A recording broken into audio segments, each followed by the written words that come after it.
Yeah! Get excited, everybody. UFC back in the ATL, back in the Peach State, back in Atlanta, Georgia, for a fight night event with a big main event. As you can see, the two men on the marquee, former UFC welterweight champion Kamaru Usman, first fight in almost 2 years, first fight at welterweight in more than 2 years. It's been 2 years and 3 or 4 months. And he takes on the surging Joaquin Buckley, who made quite the case to be fighter of the year last year. He didn't win it, but he was definitely in our top 5 after the 2024 campaign that he had. But thank you for joining us. We're here to discuss UFC Atlanta and all the things happening in the world of MMA until the punches start flying in Atlanta. And joining me to discuss this and much more, and to answer your questions, the baddest stash in all of MMA, the chair swinging fool himself, the one and only Casey Leydon. Where is he? 1,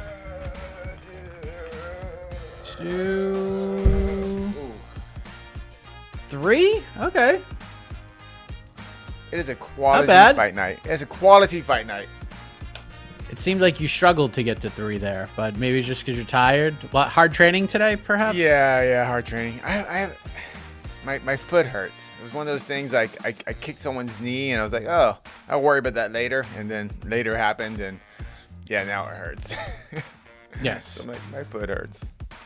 I'm good. I'm good. That's MMA for you. Yeah. I mixed the Which is martial what arts. We're going to be watching. Yeah, we're going to be watching the mixing of the martial arts later on. Top of the hour, the festivities kick off. It's going to be a long one, folks. Buckle up. Maybe get your favorite snack or something, because 6-fight main card that kicks off at 10 p.m. Eastern. We could be here for a hot minute tonight, but it's okay. We'll roll right into Father's Day, and it's all good. All right, what are the peeps talking about? What do they want to discuss? All right. What are they asking? Oops, that's from yesterday. All right, do the peeps. Let's get our first super chat in. Yes. All Remember, right. super chatters get to the front of the line. Last stand. Which fight is the best chance of getting fight of the night? Why are you taking our gimmick, baby? Yeah, no. Golly. No, I'm just kidding. Fight What will be fight of the night, night. Casey? I think I know what you're gonna say. Maybe you're trying to will it into positive existence. You know what? I'm gonna go off the main card a bit. I'm gonna go Malcolm Wellmaker and Chris Montinho. Love it.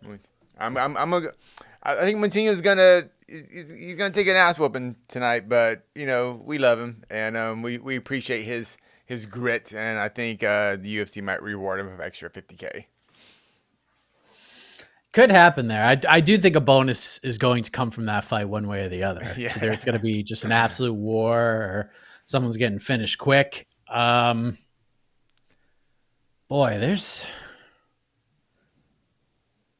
I'm going off the board here. Like I'm going to pick one that I don't think anybody's going to expect me to say into a live microphone, but I'm going to go ahead and say it, Casey. I am going with the middleweight matchup between Cody Garbrandt and Mansour Abdul-Malik as fight of the night. What do you see? Call me crazy. What's the story you see in your head in that fight? Cody taking an ass whooping, hanging in there, battling back. Because don't forget, like, his fight with Julian Marquez was friggin' bananas for as long as that thing lasted. And Mansour is, and I was talking to Eric Nixick about this. You can go check out that interview. This guy is so talented. He's wise beyond his years, but he is green as grass, and he does really crazy stuff that he just likes to try at random times. And he is not opposed to getting caught with a big shot. If you watch his last fight, he got dinged up pretty hard with a spinning shot. So he is a little green. Cody's got a lot of experience. He's been in some wars. I'm going to go ahead and say things are going to get pretty weird and wacky with that one. So I'll go with that. Where's Mansour train? Is he Extreme Couture. Oh, okay. I'm just looking. Okay, I guess his camp is old on this Tapology page. It has an MMA Masters, which I assume he was before, but I guess he Yeah. moved to Vegas.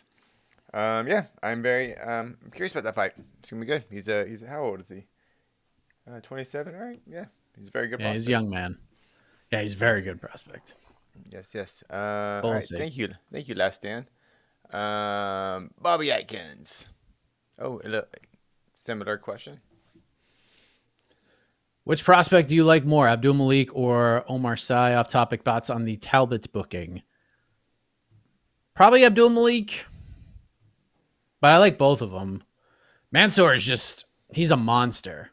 And he's figuring out this game. Like, I like the way he approaches things. Like, none of his previous fights happened. And if they did, in his mind, like, they're the worst fights of his life. So he wants to do better.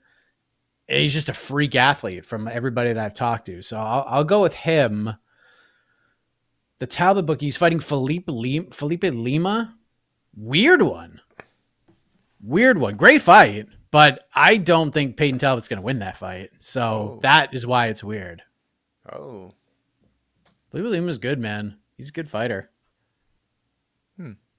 I can, you know what? I gotta kind of, I kind of forgot. I know I recognize the name, but I'm gonna have to refresh my memory on some of his fights. To be honest. Yeah, he's I mean, he's only had 2 fights in the UFC, but Okay. dude's real good. Like, he is super good. He's a big finisher.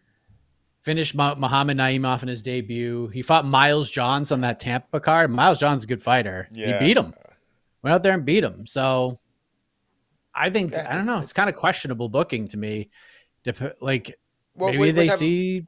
What type of booking do you want for Peyton Talbot? I mean, Felipe Kind of a Lima's. bounce.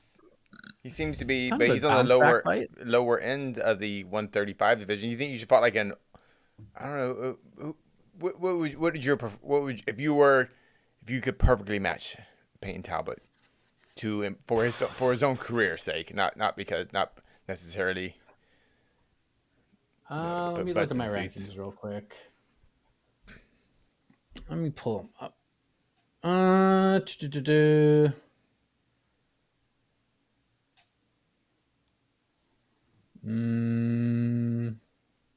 AJ Cunningham. Like Ricky Tercios. Okay, Somebody like that. Somebody like that. Yeah. Like, I would go no higher than like Brad Katona. That's like as high as I would go with Peyton. Yeah, they got something there, right? Yeah. Well, we know what. I think I don't like this fight. If you're looking to build him as a like future title contender, and I know you got time with him, this is not the one. Because I do think Liam is really good. So, and I do think I just top of mind. Maybe I'll watch tape and feel differently by the time this fight happens, but I kind of think Felipe Liam's going to beat him. But we'll see. Is Felipe? Wait, the Miles Johns fight. Is he a featherweight? Is he going down a weight? Wait, I thought Peyton Talbot was a 35er. Am I missing something? Or am I? Well, I mean, Lima had a short notice debut that was featherweight. And then the Miles Johns fight was It was a featherweight too, right? It was also featherweight, but it was one of those ones that like Lima was fighting. I'm trying to remember. I don't know if they're supposed to fight each other or Johns was supposed to fight somebody else and like Lima was supposed to fight somebody else on like a different card. And then they like rebooked for that one. And then they just decided like, let's do it at featherweight rather than cut weight again type of situations. Okay. All right. So it was basically like 2 bantamweights fighting at featherweight because of the short notice nature of it. Okay, I got you. Yeah. Okay, I'm looking at his last fight before the UFC. He did fight that bantamweight. Okay, so I think that's why I was a little confused. I think I thought of him as a featherweight, the name, but I guess so. That's kind of weird. His first 2 fights in the UFC are featherweight fights, but he is an actual bantamweight. So interesting. So, yep. All right. He gets what he wants. Said he wanted a bantamweight fight, so now he gets a bantamweight fight. I like it. All right. Thank you, Bobby Atkins. Ooh, lots of super chats rolling in. Hold on. Love it. Love it. But oh, jeez. Fahim. Uh-oh. All right. Will Iran-Israel situation affect next week's card? It is actually a very fair question. Yeah. Because they're in Azerbaijan, Baku, Azerbaijan, which is right near Iran. So I don't know. Maybe Dana's in Atlanta and can perhaps answer that question, but maybe he won't be in Atlanta. I'll kind of be surprised if he is in Atlanta. So we'll find out. I mean, it's possible. It's possible. Okay. I'm looking where Baku. Okay, it says it's 1,200 miles away. Am I looking at that right? So yeah, I mean it's on the same side of the world. They're not necessarily neighbors, if it appears. But it's not like they're 50. Yeah. It's not like they're 100 miles away from each other, but they are like somewhat close. Where it's like I don't want to say, but they're within a missile launch. How about that? Unfortunately, yeah. Not to get too real world in here, but yeah. So who knows? I mean, actually, I don't know, I don't know how that affects travel over there. Actually, like, that's actually probably the bigger issue. Honestly, I want just getting people in and out of the country. You know, I think that's gonna be the bigger issue. Honestly, not the actual a war in Baku right now, but that's a fair question. Yeah, modern world. This is fun, huh? It's crazy. So it could. So to answer your question, Fahim, TBD. But yeah, that is a fair question. All right. Thank you, Fahim. Tobias. What was Ramondi's line when he asked Dana about the COVID stuff? It's a legitimate question. Legitimate question. Yes. Legitimate question. Yes. It's legitimate. Tobias, I let ChatGPT pick the entire main card and put its picks into a 6-leg parlay. See you next week when I'm a millionaire. Woo, hot meals every day. And you didn't tell us like who the parlay was? What do you got? All right. You got, Get back in. Tell us who the parlay was. Have you done any AI bets, Chat GPT type bets? No. I haven't even thought of doing anything like that. Jed's done some gimmicks on No Bets Barred, but is there any gimmick? Yeah. Is there any type of gimmick parlays on this card? Am I not seeing it?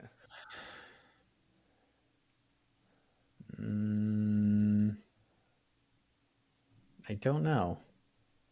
Yeah. Not really. They're in the comments if you I mean, his former champ parlay, you could do Usman and Rose. So there's one. Oh, and Cody too. You could do a 3-legger with former champions. We have 3 former champions on this card. All right. Yeah, you could do that. Yeah. See it.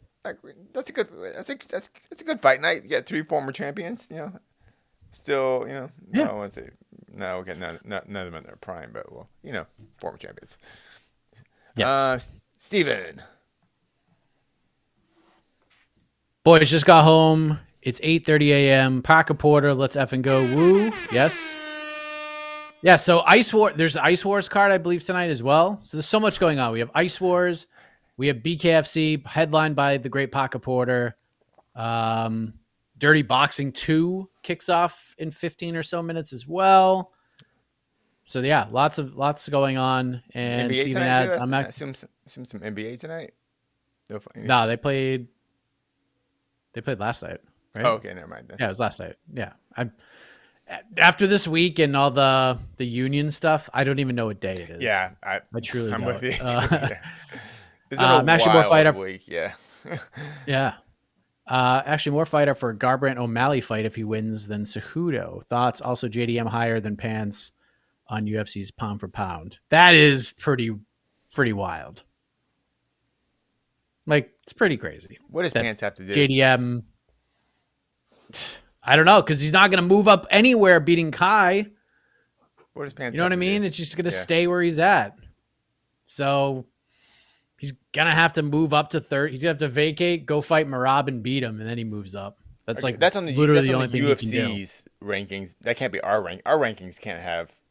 What's our rankings? We don't have JDM above. Oh, we better not. I can't. Where is it? Rankings. Now I just have to know. What are we at? Yeah, we have Pants at 3 and JDM at 9. Okay. Okay, As a that's about staff. right. Yeah, yeah. Now, obviously, if JDM beats Islam, we have a whole different change. conversation. But yeah. But yeah, Islam's still a 55er. You know, beat up a small 55er. Well, what if that becomes JDM's thing? Like he just defeats lightweights coming up to welterweight. That's like his old gimmick. We'll see. Time will tell. Yeah. All right. Yeah, those are weird rankings, Steven. But yeah, here we are. Tanvir, a good friend, Tanvir. Oh, jeez. What's worse for the perception of MMA, Dana with the Tate brothers or Don with Russell Brand?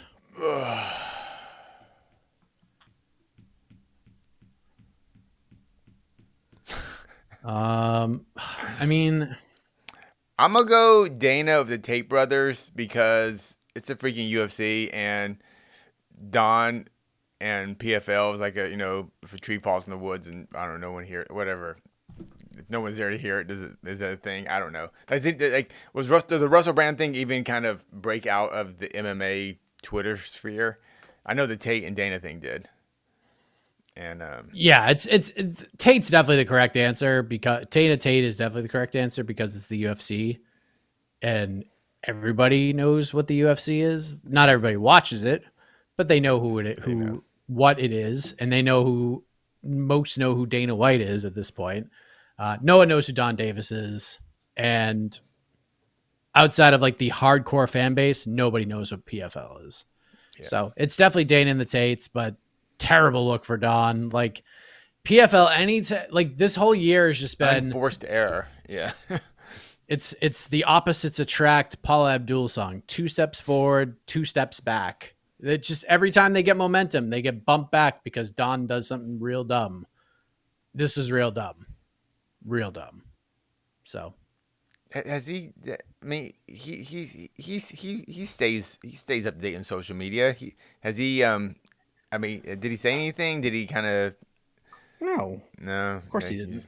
At this point, he understands that if I say nothing and just let it go, 5 other things will take its place.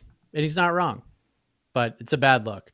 Next time he grabs a mic, and I didn't watch the PFL post-fight presser, but someone absolutely should ask Jonathan Coachman about that. And I truly hope he does. Like I really hope he was asked about it. I can assure you, I am working on a town hall with Jonathan Coachman. You bet your sweet ass he will be asked about that, whether it's by me or by you guys, if that gets booked. So be prepared. All right. Oh, someone answered our parlay question. Since the fight does take place in Atlanta, there is a Georgia parlay. I guess that's something. There you go. Jordan Wellmaker, right. Sure. I didn't even know that. I'm going to take your word for it. I mean, he's not wrong. All right. What do we got here? Super chat from RS40. If Usman finishes Buckley, is he a win away from a title shot? Brady's apparently fighting Gary. Nobody knows about Shafkat. I mean, there's no apparent to Brady and Gary. They're just talking shit on social media. So there's nothing. So we don't know about Shafkat's health. That's what he means. Sorry, I thought you meant like no one's heard. Do we have any time? Yeah, we don't know what's going on with him. Okay, so I've heard really nothing. Let's put Shafkat out due to injury. If Usman finishes Buckley, well, he's fighting Bilal no matter what. Like, I'm living in that world because no other fight makes sense. Win or lose, he's fighting Bilal Muhammad next. It's the biggest fight, biggest, most realistic fight Kamaru Usman can get. Yeah, and we have to assume JDM's fighting Islam. It's just the date hasn't been official, so let's just. That's the fight. That's the fight, and I'm sorry, and I know Kamaru Usman lives in this world where he. He's still a name and he's still relevant. He's done a lot, but like he is still living in 2019 right now where he thinks because he's a former champion, he could just jump the line. It's not like that. I would say 25% of the fan base. Yeah. I would say 25% of the fan base has never seen Kamaru Usman fight. And that's tough. That's tough. So they don't know who he is. And while he's been sitting on the sidelines for 2 years, healing up, which good for him, this whole division has changed. Everything has changed. Leon Edwards is like out of the title picture, and Bilal is champ. He just lost the belt. JDM's champion, and all these guys are moving. There's so many guys moving, like between Gary and Brady and Shavkat and everything that's happened there. Not to mention the Carlos Prachases of the world, guys like that who are making moves right now. It's just, yeah, man. I think he's gonna have to win at least one more, maybe two, before he gets a title fight. He's just so far behind these guys right now. But if he does finish Buckley in a main event in front of an actual arena full of people, I think that then he's at one fight away. I think he's just one fight away. I think that Bilal fight. Yeah. And we know the UFC loves former champions. They love, because it's easy to promote. They just love the former champion thing, to me. I'm not going to disagree with the one fight. It needs to happen like before September ends. Because so many things are going to happen that move him back if he just sits and waits for a title fight or tries to play Bilal doesn't have the belt anymore, so he does nothing for me card, which is just, I can't believe that's what he said at Media Day. Could not believe it. That's just such a tough look. Yeah. Be like, I'm going to beat that dude's ass. Like, I'm going to win this fight and I'm going to go beat him, and then I'm going to go fight for the belt. But no, he didn't do that. He's like, Bilal does nothing for me. Yes, he does. He's the biggest fight for you right now. That is actually on the table and realistic for him. Then who does Usman say does something for him then if Bilal doesn't? Outside of, he thinks if he wins, he's gonna go fight Islam Makhachev. Oh, okay. Which is crazy. He's just. Oh, you think he's gonna fight Islam for like a contender, or does he think Islam? No, he thinks Islam beats JDM, and he's gonna go. The UFC's just gonna book him in Islam, which I think he's insane. I think he's crazy.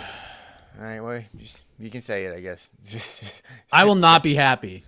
I will not be happy if that's what happens. That would suck. God, I mean, because these guys are already waiting for and like they get it. The Garys and the Bradys of the world, like, all right, cool. Like, Islam's the best fighter in the world. If he wants to move up, like, we will step aside for this man, no matter what streak we're on and how well we're doing. Like, we get it. Respect to Islam. Let's give him his chance. But if they have to let Islam pass the line and then Usman jumps them over after one win in the last 3 years, that's crazy. Are we getting into? I mean, I know it's not the same exact thing, but like this kind of Stipe thing when Stipe got to fight John just because Dana was obsessed with, the idea of Stipe. I just hope the UFC and Dana doesn't get obsessed with the idea of Usman and the fans want to see it and demand it or something like that. Just when there's always they try to play that game. They try to play that game after Bilal won the belt. Be like, oh, it's Usman. They're gonna do Usman Bilal, and meanwhile, Shavkat is just destroying everybody. And he's like, what? So a guy who's not won a fight since 2020, since 2020. I don't even remember the last time he won a fight. It's been over 3 years since he won, and he's lost 3 in a row. And then he has to sit back and like let Usman fight for the belt, who hasn't won a fight in forever. Come on, man. Like, him sitting out just hurt him so much. So go win this, go beat Bilal, and then you can fight for the belt. Like, I got no issue with it. Then you are back, baby. You win tonight, no matter what, and then you beat Bilal. Yeah, you are back. Then we're talking. Then we're cooking. All right. Thank you, RS40. All right, we got more super chats. Got to fly through these. Joshua. Since RDR is future champ written all over his beautiful touch, is the last prelim fight for the coveted vacant most middleweightiest belt. What? Great. That's a good question. What is it? Wait, the last What does that mean? I'm sorry. isn't the last prelim fight Paul Craig and Hidalgo Bellato? That's a light heavyweight fight. Or do you mean Cody? No, that's. Oh no, yeah, it's not. I'm not sure. Oh, you mean like the first main card? No, that's not even the first main card fight. I think it's because Paul Craig has fought at middleweight in his last bunch of fights. Okay. And Bellato's he's There's always maybe been an a still assumption. fighter, right? Yeah, Bellato's. Yeah, this is a light heavyweight fight. Yeah. RDR will be the RDR is the middleweight goat, and he'll be like my forever champion. Yeah. But he's proven to be just like the best middleweight fighter. Just rock him, just doing weird stuff, but in like the most entertaining way. But if we have RDR versus Driscus, yeah, middleweight is middleweight at that point because both those guys are basically middleweights. You know, like. See, the thing about the middleweight title is that title came to be when middleweight was very middleweighty. When Krzysztof Jotko was running the game as the like 16th or 17th ranked middleweight. Because like all his fights looked exactly the same. It's just up against the fence. It was like heavyweight fights in the UFC that go past the first round. That's what like every middleweight fight looked like from start to finish when this title became a thing. We're in a much different place now because we have the RDRs and the DDPs and the Anthony Hernandezes of the world who are just full speed ahead. Division has certainly changed. So we've discussed turning middleweight into light heavyweight. Because light heavyweight has become what middleweight once was outside of like the top 5 guys. Yeah, I kind of think light heavyweight is like we're gonna have the middleweighty light heavy, the middleweighty light heavyweights. I feel like that's... light heavyweight, and heavyweight have replaced middleweight as the most middleweighty division in the UFC. I agree. For sure. So perhaps AK and I create a new belt. Yeah. I think we answered your question, Joshua. Thank you much. Tobias. Strange to the AI picked Usman and Garbrandt. Okay. I actually am picking both of them as well tonight. Oh, no, I'm not. You picking Garbrandt? Did I pick Usman? No, I didn't pick Usman. Did I? I didn't pick Garbrandt, did I? Oh, God, I hope I didn't. No, I didn't. No, I picked. No, I got Buckley and I picked Buckley. Okay. Yeah, I picked Buckley. And I am picking Garbrandt though. Is that are you going with your heart, or do you actually have like a critical analysis of that? I'm going with if Cody Garbrandt can't beat Raoni Barcelos at this point, like what are we doing here? Not that Barcelos is bad. He's not bad, but like Figgy Barcelos isn't going to hurt Cody. He might tap him, but he's not going to hurt him. He's not a guy that's just going to go out there and hurt Cody and like dead him. That is like my biggest concern about Cody Garbrandt fights is that he's just going to get hit by a big hitter. And I don't see that with Barcelos in this fight. So, because if Cody loses, he's going to get done up because that's how he loses pretty much all of his fights. So I'm taking a shot on Cody and being like, all right, if they're going to do anything with this guy, like he has to win this fight. Let me see. Punches. Well, let's see. Figgy got him by with his jiu-jitsu, so who knows? Maybe Barcelos. But he was tagging Cody too. He hits very hard. Yeah. He's a hitter. We shall see. But Cody should. I don't know. You like that matchmaking? You like that matchmaking? Garbrandt Barcelos. Sure, I'm okay with it. I mean, because I think they're doing it because they think Cody can finish him. Oh, obviously, yeah. I mean, so it's wouldn't been the fun like an aging guy who doesn't hit hard, but is obviously a dangerous grappler and and just a tough out no matter what. Yeah, I think Cody's just kind of in a weird spot. Like when Adrian Yanez was going on that run, like Cody's a great opponent for him. Like that would have been a great fight to make. Yanez versus Garbrandt. Before they threw Adrian in there with Rob Font, Adrian should have fought Cody first. That's what I would have liked to have seen first. And then Yeah, kind of like fights like that right now for Cody. If Peyton Talbot had beat Barcelos, him and Cody would have made a ton of sense. That would have been fine. Raul Rosas Jr. and Cody Garbrandt makes sense right now. Like something like that would make sense. So that's kind of where he's at right now. I'm kind of surprised they went with the fellow aging vet, the more aging vet, I guess. Yeah. But it's fine. I think because of what the UFC, I think, is hoping they can accomplish with this one. It's Cody Garbrandt's interesting because I talked to some buddies who've kind of trained with Cody a bit at the PI, and they were like, man, they're like, Cody is really good. He's like they get why like he was the best in the world for a moment, and it's just they said it's just he just sometimes doesn't show up on fight night, which we kind of talked about before, like showing up on fight nights, like, the kind of the most difficult part in this kind of high level prize fighting. And they said that's kind of the issue with him. Is that like he is actually like they get the hype behind him when they watch him train and watch him spar and things like that. But yeah, we'll see what happens tonight though. Yeah. All right, Tobias. Super chat from Steven. Mike, I can't trust Coachman since he turned heel. 2003 SummerSlam ruined my childhood. Any update on Gary Bilal and Colby Holland? 0-0.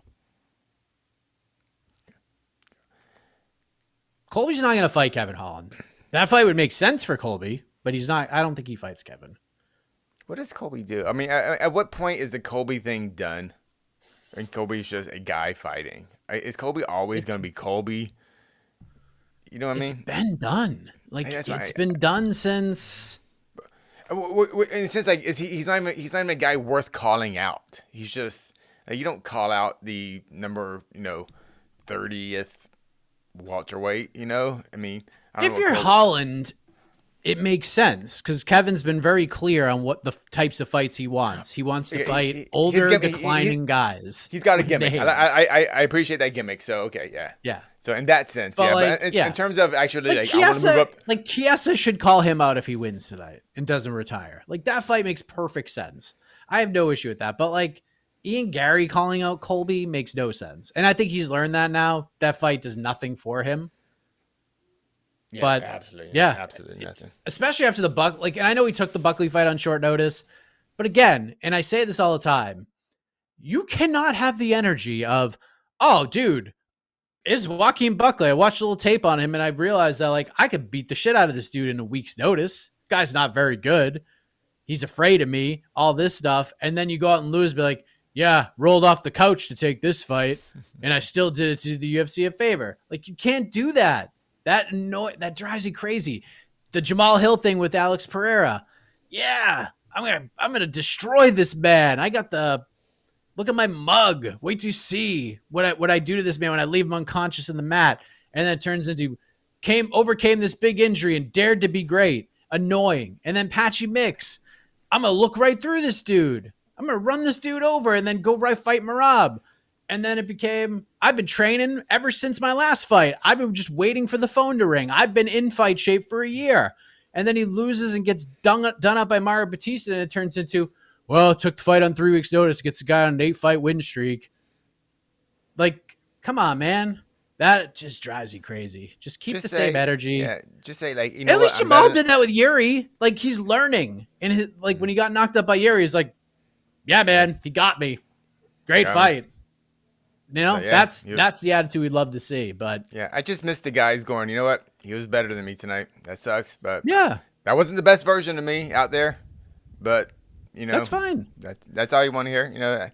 Yeah, it was the same thing with Volk. Like when he stepped in and fought Islam in the rematch, it was like, all right, cool. But the way Volk handled that was like A+. It was A+ because he went in there. He's like, I'm just gonna go knock him out in the first round. I don't care if it's short notice. I'm gonna go in there. I know how to beat him. I beat him the first time. Wait till you see what happens here. And then he gets head kicked real bad, and he's just like, yeah, he knocked me out. What can I say? Like, you can't. He couldn't use that. Well, I took this fight on short notice excuse. It doesn't work that way. Like when you come out and you say the things that you say, and then you get beat, you can't go back and be like, well, fight on 10 days notice. I dared to be great. It just keep the same energy. Win in and out. Yeah. I was a big Patchy fan, but when I heard him say, I'm seeing through this guy, I was like, no, you never say that. Never. That's like one-on-one. You never say that. I don't care. You never say that. You never say that. Especially with Patchy. No, like, again, we talk about the newer fan base. I would say 33% of the UFC's like current audience never saw Patchy Mix fight before. Had no clue who he was. They just heard things about him. And this was Patchy ain't selling a pay-per-view. He's not selling one ticket. He's just got an opportunity in front of him to fight in the UFC and try to prove to the world that he's the best bantamweight in the world or one of the best bantamweights in the world. The man didn't even have to show up at media day or the press conference. He just needed to show up and fight. And if he went out there and dusted up Mario, like that would have done so many big things for him because of who Mario was too. And he wouldn't even have to say a word about it. But now it just, I don't know, man. I'm so fascinated by what Patchy does next. About as must win for a guy outside of the title picture at bantamweight as there may possibly be in the UFC right now. Yeah. But I'm not giving up Patchy. We've been in this game long enough. We've seen guys take bad losses, and with the media and fans have thrown them away, and then a year later they're back. So it's a crazy sport. But yes, a bad loss for Patchy. We're about to get a fight. We're about to get a fight. We already have both women in the cage. How about that? Oh, wow. Do you have any more super chats? Let's go. More real quick. Oilers or Panthers tonight?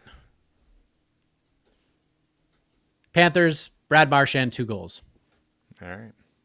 Sports stuff. Wish the Bruins had him. Oh yeah, they did. Yeah. Hoping Shaolin refs tonight. The GOAT. Deducting a point. Might just be a Jersey dude, so he might not get him. I think he's a Jersey, New York guy. So, yeah. Let me see. Did I miss anything else? Hold on. We got real quick. If Buccini gets an upset tonight, do you think he'll get an extended contract? I'm not sure what he's coming on, but I imagine it's a pretty small contract, I guess. Probably got 4 fights. That's what they all sign. Yeah, this is a standard. Whatever he's getting, he's getting more than he was getting on the regional. Getting a 4-fight. He's getting a 4-fight deal. If he loses, they'll probably give him one more, and if he loses that, he'll probably be gone again. So. What's that line? He's got to be one of the biggest underdogs of the year, I think, against Wellmaker. Let's pull it up. Let's check right now. He is holy shit. I didn't think it was this high. Malcolm Wellmaker is one of the biggest favorites in UFC history. Minus 1,800. He's a minus 1,800 favorite. Chris Moutinho is a plus 980 underdog. That's crazy. That's why I picked it for fight of the night, because Moutinho just has to get one shot. One time, Wellmaker's be rocked a little bit, and then they'll be fight of the night, just because the line and the didn't he get fight of the night for the O'Malley loss? He just got beat. He got the hell beaten out of him for like 14 minutes until it was a mercy stoppage. I think that did get fight of the night. He took just major brain damage for 2.5 rounds. Yeah, I think I think Cater Holloway got fight of the night too, and that was like one of the most one-sided decision fights ever. Yeah, and I think that got fight of the night too. So I mean, that might be a good guess if he can hang in there and not. That's exactly why I picked it the first round. I do not think Montana. I don't think it's gonna be a competitive fight. I just think, I don't know. Dana likes guys who get hit a lot. I don't know. Yeah. And real quick super chat, and before we do our picks and get out, we agree on a sports team. Go Florida. Yeah. All right, Dirty Boxing's going on. There's 11,000 people watching the Dirty Boxing stream right now. That's crazy. I didn't see that coming with the UFC card on, but that's where we're at. Okay. We'll just do some main card picks and get out of here. I'm just going to rifle mine off because